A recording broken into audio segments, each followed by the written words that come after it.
because, and I know Graham touched on some stuff before, because we're now working under a lot of remote circumstances, it's that bit of assurance as to what do we know is being done to make sure that we're not missing anything. With regards, I know there's lots of changes that are being made, but we, as was mentioned before, we don't know what we don't know. It's making sure we're doing, giving the best care that we can, given there was a great period of time when children weren't even at school, doing the homeworking. I know the social workers are doing as much face-to-face as they can with the health and safety restrictions and care that they've been given. But it still seems that there is that, let's say, a bit of a wall that they're having to work with at the moment. So it's just, what assurance can you give us that we are still able to provide that best care that we possibly can? Yeah, and that's the question that we as a safeguarding partnership ask our providers and our partners to explain. And I think, the work that we were doing around the work that we were doing around sorry, excuse me, my husband just brought a paper in that I'd left outside. The work that we were doing to get these assurances, the risk register that we compiled in order to see what those risks were. The risk register was owned by the different agencies. So, for example, Northumbria Healthcare Trust would identify their risks. They would put the controls and the mitigations in place that they're using to overcome the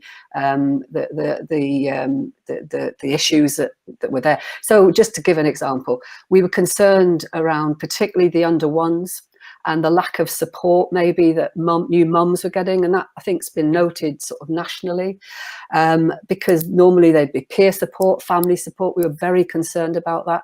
So we asked Northumbria and Public Health, who commissioned the health visiting service, to tell us what was happening around those visits, and we were very reassured to hear that actually the primary visit, which is the birth visit that health visitors undertake, was still going on face to face.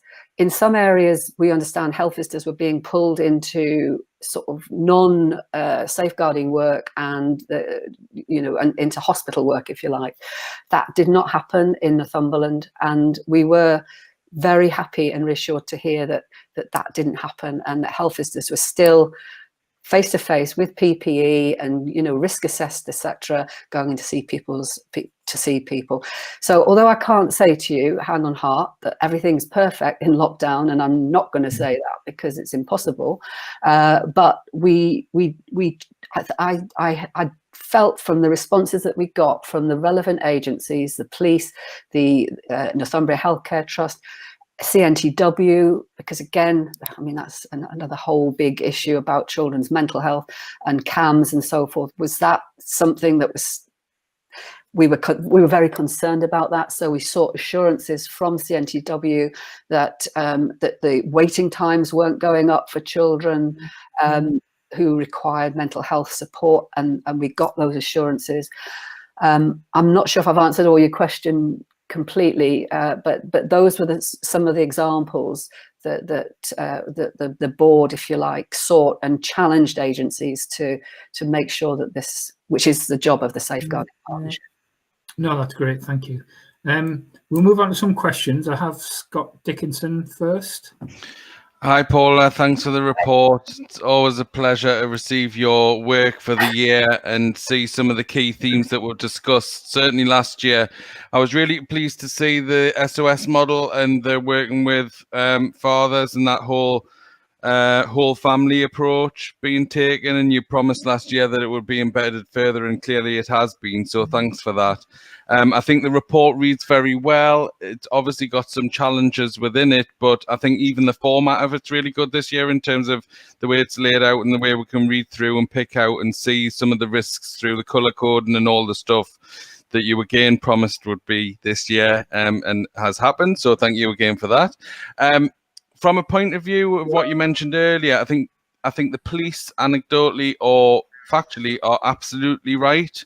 I think there are children at significant risk, both mentally and potentially physically, in violent and volatile relationships during lockdown, and it's applying a lot of pressure on families who were already in a particularly pressured environment, potentially. So I'm pleased that's been noted and that the board are looking at that. I think the other thing that we mentioned was around the social media and online stuff last year, where we talked about that in depth, and I know that there is a proportion of work in here around that. I just can't stress enough about, and I know you know this because we've talked about it before, but that ever-developing picture and that ever-developing way in which people abuse the internet to try and get young people and do things that they shouldn't be doing, and creating a whole new issue and a moving beast for the board to follow and tackle. But I am reassured that, you know, there are a good level of information in there, but also I know that you as independent chair know about this, and I talk about it quite a lot whenever I see you. But just welcome the report and the improvements that have been made, and I just completely agree with the volatile and issues around lockdown and violent relationships, but also, like I said, the whole family approach, working with fathers who want to be part of children's families, and encouraging them to be there and positive role model where they are available, and just continue the great work. Thanks very much. Thanks, Scott. Could I just sort of respond to one of the things? I think we absolutely are we absolutely understand what you're saying there around the mental health issues for children, and the things that relate to that around online bullying, the impact of abuse and grooming online. All of those things are very much in our minds. Our top priority going forward is the big heading mental health. Under that, work around preventing suicides. We've had a couple of very sad cases which you'd be aware of, and so bullying, cyberbullying, mental health, suicide, those issues are absolutely our number one priority going forward. It's a massive task, and it's the only way we can address this is as a multi-agency, everybody working together, partnership. It's not the job of one agency to do this, it's for all of us. Thank you. Okay, Wayne. Yeah, thank you, Chair. And again, just echoing the points, very reader-friendly report, excellent, just exactly what we should have. Just a couple of things. One is on, you mentioned there, Paul, on mental health, and you're absolutely right. In the same way that, you know, the overall population, and I know this from some friends I have who live alone, everything is exacerbated. Everything seems so much more intense during lockdown, and particularly for young people, problems which, you know, they probably would have had a bit of an issue with, seem almost insurmountable to cope with. So what I'm interested in is how we can use the report and what your future planning is to help shape and frame the curriculum input into our schools, training for teachers and support staff, because it's often the catering staff and the janitors who will identify those key indicators around concern with young people in school. So how do we get that whole school approach within there? And one of the other things which I just wanted to point out as well, it's a second point, it's page 18, 9, how effectively are children and young people being safeguarded? So I'm probably answering an officer question here, but I know certainly I was in that Ofsted ILEX report. I was in the feedback from the Ofsted inspectors. I met during my 3 and a bit years, a lot of the social workers, all of the team. I just want to say, and I know Kath mentioned it before, a huge thank you to every single one of our staff in children's services who do an exemplary job. and it's not just us who say it, it's external bodies. And moving from an RI to a good in February means that we are very much in place to understand how to put things right and have those early identification of problems within the system. So that was just like a positive. I just wanted to let it on there. But if I could just go back to that issue around how we can work with our school and education partners to embed that early identification signage, given all of the changes with COVID. Yeah. At the moment, I chair a mental health sort of subgroup, and it's a multi-agency subgroup. The CCG are involved, CNTW, services, people who have an interest or responsibility in terms of children's mental health. And I can't give you all the detail because I haven't got it all in my head, but I know that from the task and finish group, which is what it is, there's an awful lot of work going on, in particular around the Trailblazer program that the CCG are leading on. And this is a real opportunity for us in Northumberland to take things forward, because CAMHS, I'll be honest, and mental health has always been an issue that's exercised me, in particular from my previous experience as a senior manager in the health service, and I was head of child health in Northumberland for a number of years, and so it's something that has always bothered me, and I now, and it's only recently, feel quite positive about some of the work that's going on in terms of that mental health driving things forward. I know that, as I said, I can't give you all the details because I haven't got it all in my head because it's a massive program. I know that Public Health are bringing a paper to the Health and Wellbeing Board next week around the progress that we've made with the Trailblazer. A lot of that work involves training teachers and other people in schools, and it's using a virtual model, as far as I understand. I can't remember what it's called now. Graham might remember. Somebody else here might remember, but I think that is a bit of a mainstay with helping to support teachers. We've got Operation Endeavour, which is something that's relevant as well in terms of school working with schools.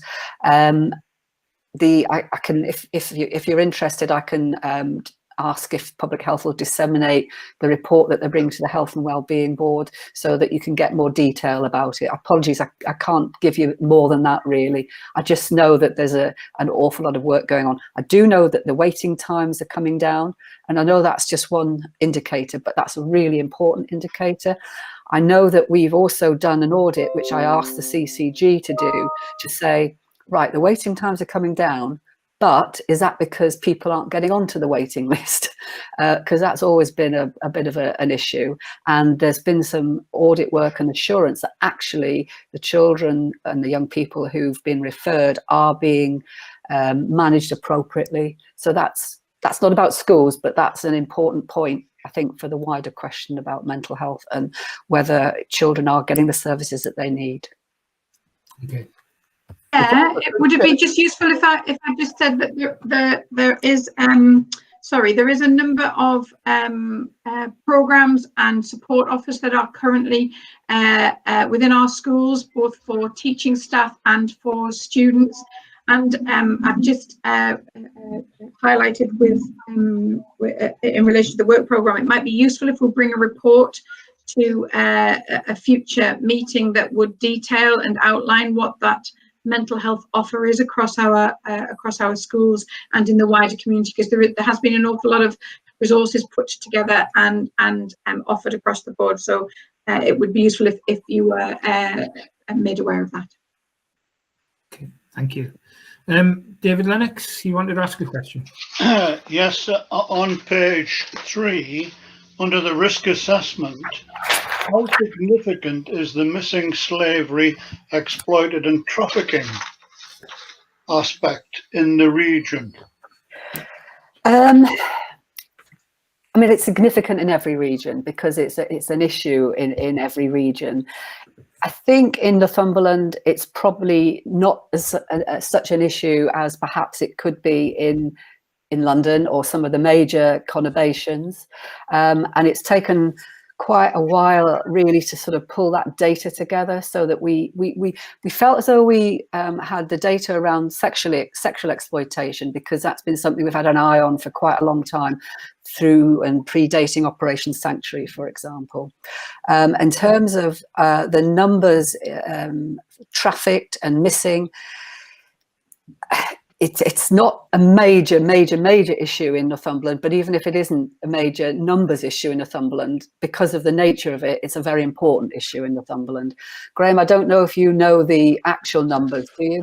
Yeah, I've probably not got the numbers to hand, but I can certainly find those. But we've certainly, and I think presented to facts before, has been the progress of what the MSET panel on the processes around missing slavery and exploitation, and we've reviewed our processes internally and I think improved them. And one of the measures is that we look at the children who have been presented to MSET, how many of those are presented in future when the interventions finish, and the numbers of those have significantly reduced over the time, and actually we see very few children coming back again to be considered by MSET.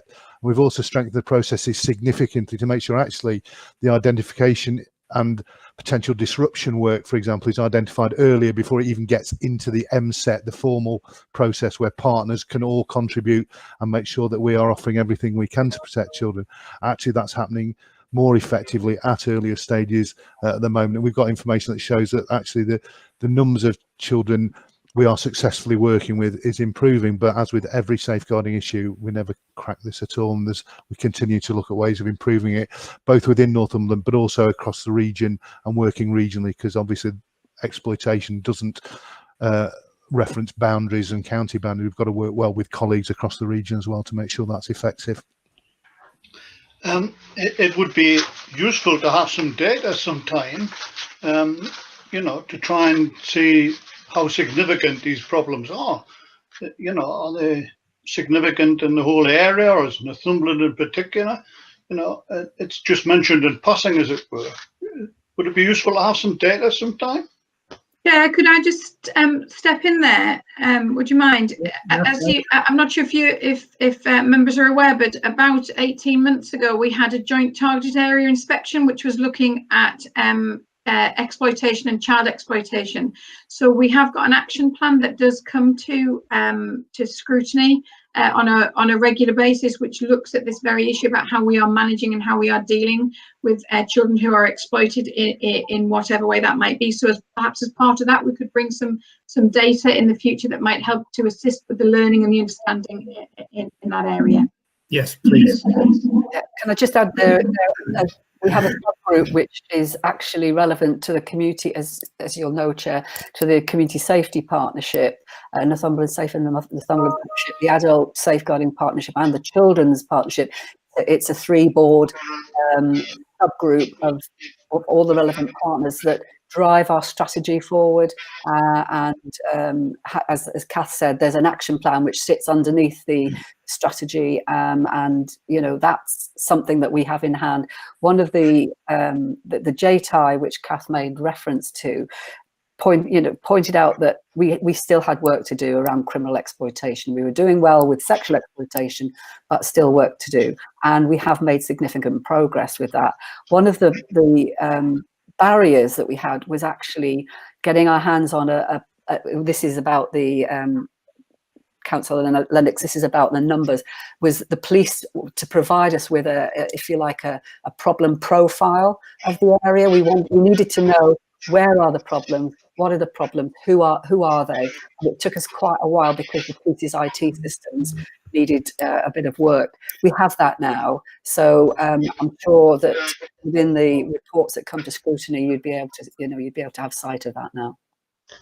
Yes, well, I do work with the police as a police chaplain, and I'm aware that they're very conscious of these problems, but we never seem to get the real data at times as to how significant it is in this area. I know compared to London and things like that, but so it'd be useful sometimes just to know if it's a growing problem, amongst other things, right?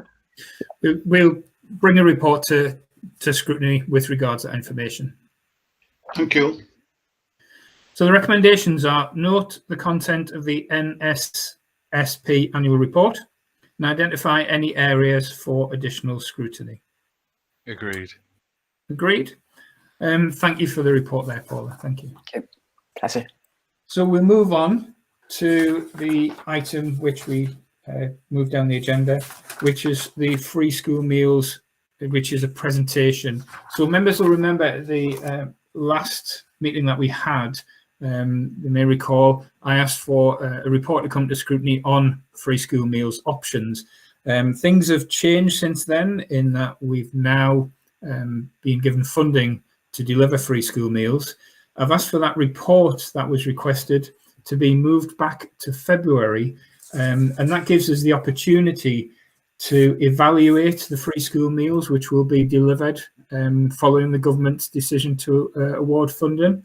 So what we're going to have today is a presentation on what's going to be delivered with regards to that funding from the government. And I'm going to hand you over to Sue to deliver that presentation, please. Thank you, Chair. Yeah, I'll just share the presentation now.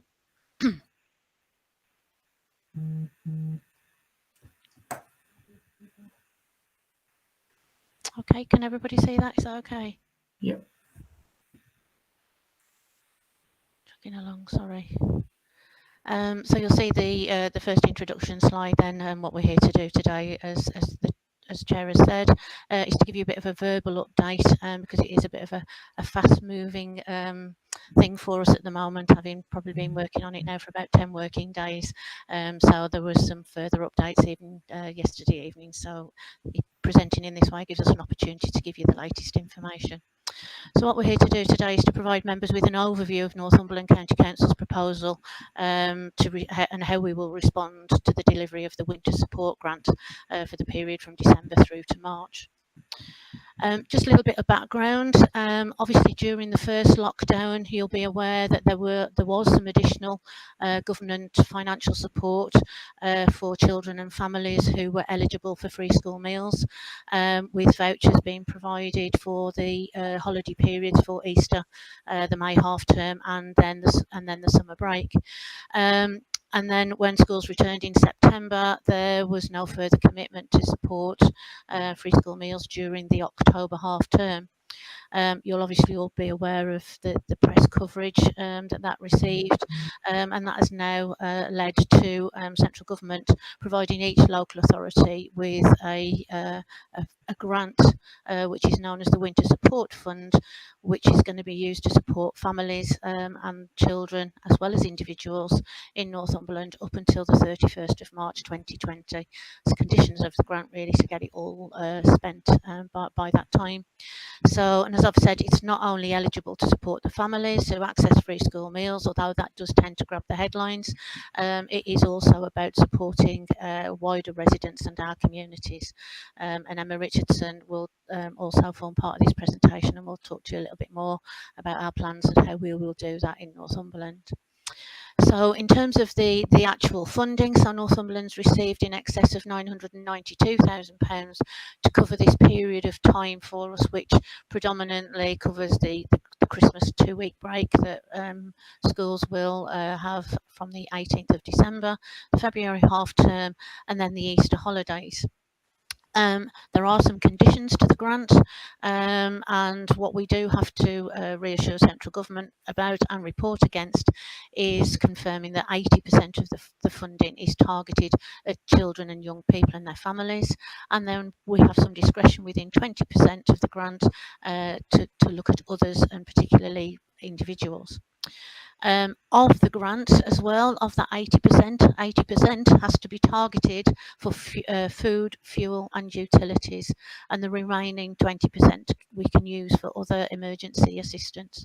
And again, we'll talk to you a little bit more about how our plans for that. So some of the issues that you will probably aware of in your own communities is that you can see the demand for free school meals has continued to grow throughout the pandemic, and what we've seen, what we've been doing is actually monitoring that information. So school meals, the there is a further issue for us as well. Not only is the uncertainty around the numbers, and it's a growing demand, we've also got stipulations within the grant that means it needs to be spent by March. Easter falls slap bang in the middle of that period for us, with 1 week being taken at the end of March for Northumberland children, and then the first week in April is also the second period of the Easter holidays. So there's some further discussion and guidance required from the Department of Work and Pensions as to how we can be consistent and how we will provide free school meals, particularly in that second week of the Easter period.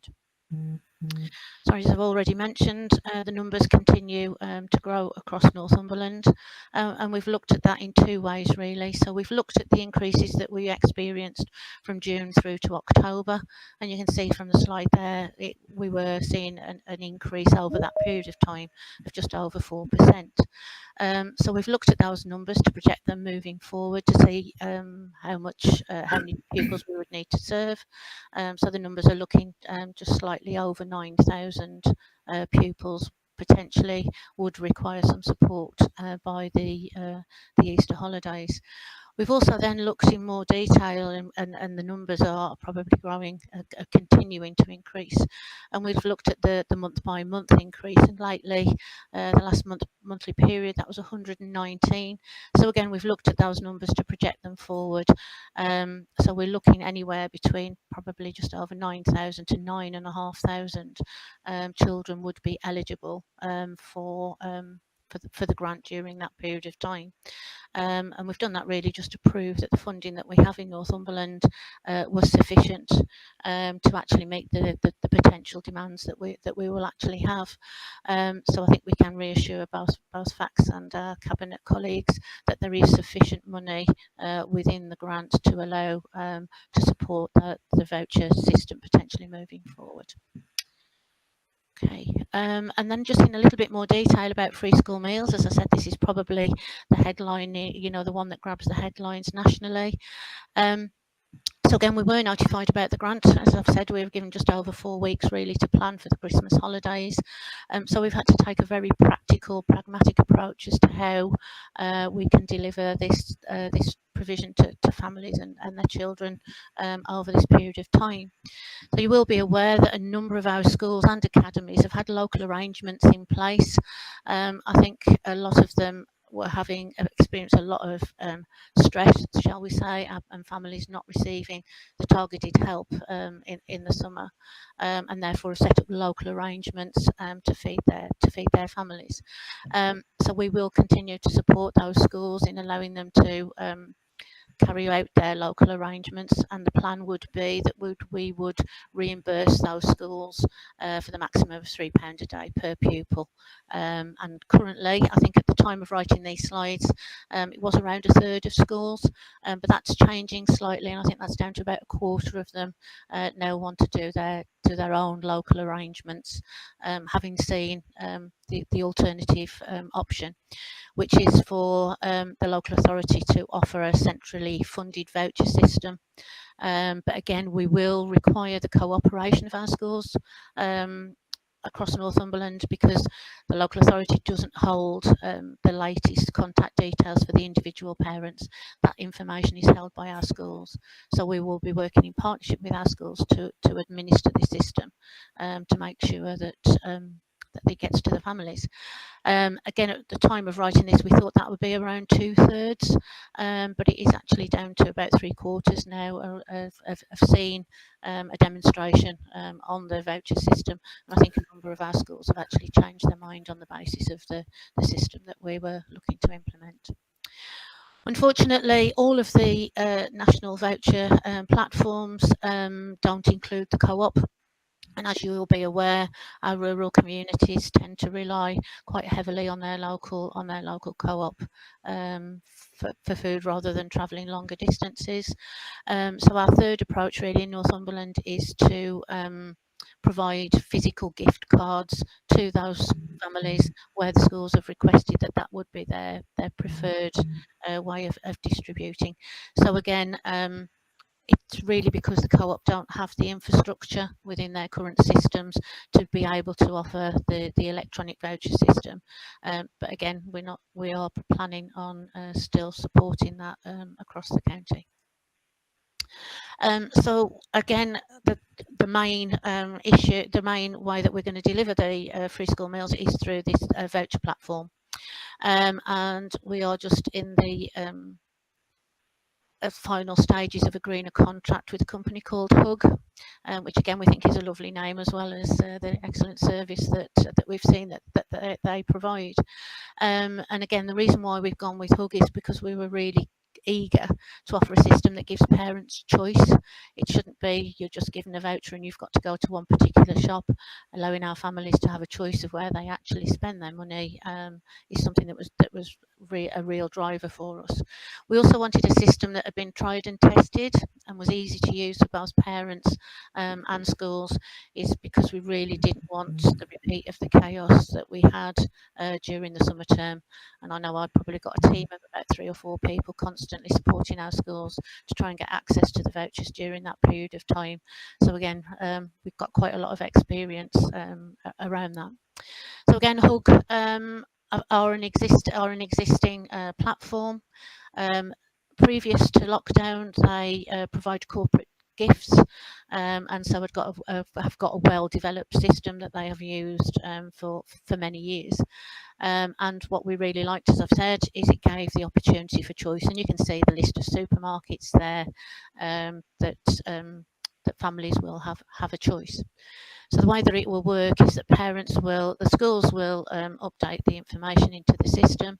The parent themselves will receive a link that will come in the form of either a text message, an email, via the parent app that the schools use. The schools can choose the way that they can actually communicate that information to their parents. So the link will come through to the phone. It will then give the parents the choice of the supermarkets you've seen there. Once the parent clicks on their choice, it's a matter of seconds before the voucher is actually generated onto their telephone. That provides them then with a QR code or a barcode, and they can do that while they're at the supermarket checkout, and it'll be instantly available to families. Another good feature of the system we're proposing is that it's 100% free to use. We're not spending any of the grants that we're receiving from central government. All the money will still go to the parents. The way the platform gets funded is through discounts from the relevant supermarkets. So that's how they will be funded.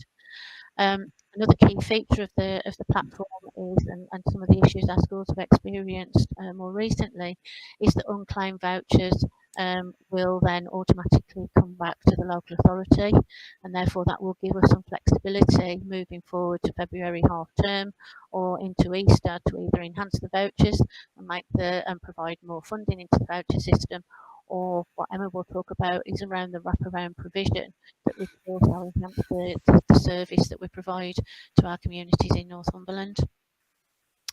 Part of the vouchers, we did say that there was an opportunity for some flexibility there, and what we are proposing is to include some additional categories, really, and so therefore we're also proposing to provide this voucher scheme to our care leavers. So that's an additional 126 children and their families, as well as those children that are permanently excluded from school, and also our students that are attending our post-16 adult learning provision as well. And then around communications, it's really important, again, because there are different arrangements locally, that we have a real clear communication strategy that actually goes out to families and young people. So again, we're looking to start the launch of that on the 7th of December, providing our schools directly with individual information, as well as the County Council encouraging uptake in free school meals. So again, those families that may not be aware, that think they might be entitled, so again, encourage them to apply to see if they would be entitled to receive the vouchers over Christmas. We've also got about 100 families in the system currently for free school meals that have completed the form but then haven't provided the evidence to finalise the application. So again, we'll be targeting them to make sure they're providing their information so that we are getting as many people into the system as we possibly can before Christmas. What we will also do on the message that goes out to parents as well as within the communications is make sure that our Northumberland Communities Together contact details are also shared, that families might not only need their free school meals, they may be having other challenges, that they can speak to the team there about receiving additional support. And I think I'll hand over to Emma, if that's okay, for her to talk to you about the Northumberland Communities Together wraparound. And Emma, you can tell me when you want me to move on. Thanks, Sue. Can you hear me okay? I have sound issues. Yeah, so as Sue says, using Northumberland Communities Together allow us to offer the wider supports, because the grant itself, the Winter Assistant Grant, is for fuel, food and utilities, and determined for households struggling, where, as the first slide said, 80% ought to be with children as a minimum and 20% is other and discretionary. And the free school meal work and the voucher system and the reach that Sue's described there should probably use approximately 70% of that 80% allocation. And mindful of that, that leaves probably just less than £200,000 for the discretionary support, which is for households with children and young people who are out with that free school meal reach. So the criteria around that, we're working with revenues and benefits team, and that will be council tax reduction or universal credit or other financial support that's going into the household. So it's quite a loose criteria. So the work for that will have to be an outreach by using our partners and colleagues in early years and in FE and other where the free school meal doesn't reach. The step for that would be to contact the hub itself for that funding and support to be issued via different pathways. So using those networks to support, and then the team will work for the most effective and appropriate pathway. So that might be the voucher, the hub voucher, as Sue said, or it may be a PayPoint cash voucher, depending what through revenues and benefits, as I say, once that criteria has been checked. Or perhaps the fuel pathway. Some of the funding has already been allocated to Citizens Advice, who provide a quick turnaround with fuel top-ups on gas and electricity, and other might be direct fuel provision. There's also a discretion for things like coats and shoes and other essentials that are relevant to the nature of this fund for households. So we're building in that discretion. And of course, coming into Northumberland Communities Together means that those wider supports that are available in local communities that we've seen since the start of the pandemic and actually before that are available. Could you go on to the next slide, Sue? Thanks. So from when the schools close from the 18th, but before that as well, from the 18th of December, families will be able to contact the hub and be able to access support if there's any challenges with the voucher. But I think, as Sue's described, it is a very simple system. And one of the things I personally love about it is the choice, but also the fact that when the voucher becomes live on the phone, it looks like a gift card or anything else that you might have at Christmas, which is quite important in this approach. And I think I've already covered off most of that. The hub itself is open throughout Christmas, all of those different pathways. And we have got the other bits and pieces around rights support, family support. We connect to our locality teams in early help and the wider community activity. And out of hours, if something is arising, our calls are handled by one call. So I think that's about it. Probably worth mentioning that the funding is, as Sue said, in 3 phases, and the monitoring and reporting around those 80%, 20% around the reach and also what we do with it will secure the next phase of funding for the February break, and then again for Easter. So that monitoring and reporting is fundamental, really, that we show what we've spent it on, and we've got that criteria very clear. So that will be following through for the partners outside of the schools to be able to refer people in. That's great. Thank you very much for that, Sue and Emma. I'm going to move to questions. I'm aware that Scott's waiting patiently to jump in there first. So if you want to ask first, Scott, please. Apologise, Chair, and thanks very much, because I've got another meeting to go to that started 9 minutes ago, but they're being very patient waiting for us as well.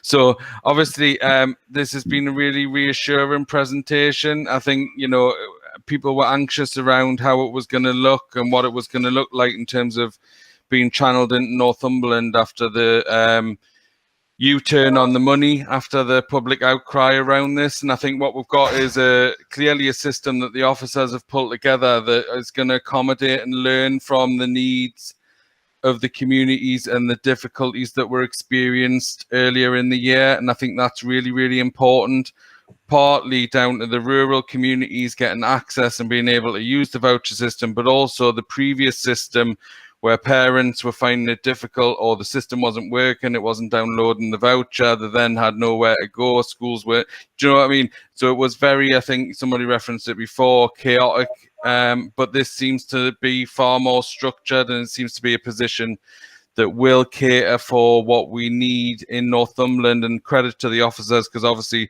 they are pulling this together and have dealt with this at speed as the picture continues to change.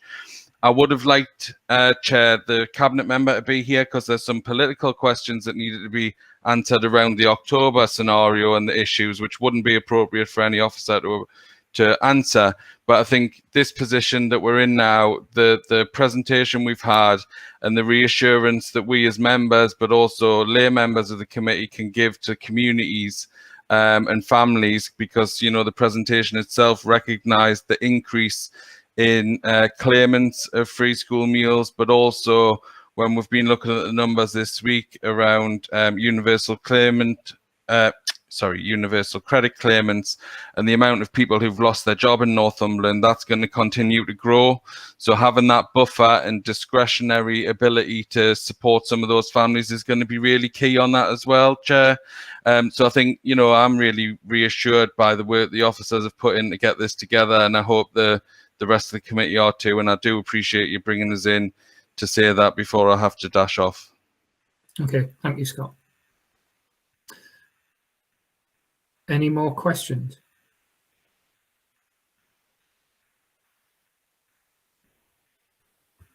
Yes, Liz. Yes, sorry. Can I just ask just for some clarification about the second part of the Easter holidays?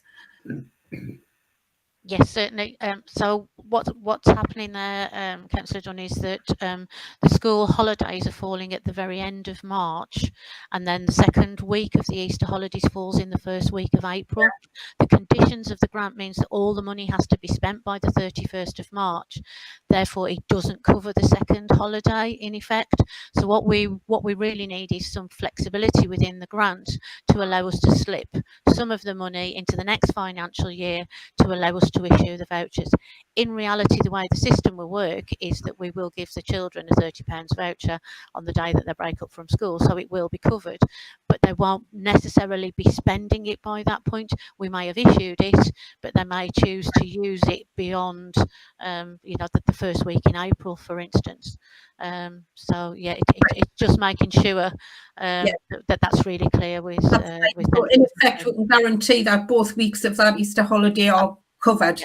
Yeah. Great, thank you. Okay. Thanks for clarifying that, Sue. Do you have any more questions? I want to thank all the officers involved for putting this work together.